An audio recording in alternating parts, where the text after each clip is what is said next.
High বন্ধুরা, কিভাবে পাড় সোজা করা স্টাইলিশ ভিডিও দেখাচ্ছি তোমাদের সামনে।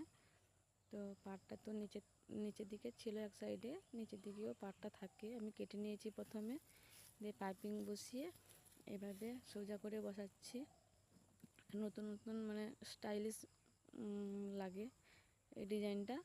তো হাতা পাড়টা এভাবে পাইপিং বসিয়ে সেলাই করে দিচ্ছি পুরোটা, দিয়ে নিচের দিকে পাইপিং বসাবো। তো সেই পিঙ্ক কালারের পাইপিং, রেডিমেড পাইপিং এটা। তো নিচের দিকে এইভাবে বসিয়ে দিচ্ছি, দিয়ে চাপ সেলাই দিতে হবে। এইভাবে কীভাবে বসাচ্ছি দেখে নাও। এভাবে ধরে ধরে পাইপিংটা বসাতে হয়। তো চাপ সেলাইও দিয়ে নিচ্ছি। হয়ে গেল হাতার ডিজাইনটা। এইভাবে পাড়টা দেখো কিভাবে এসছে ডিজাইনটা।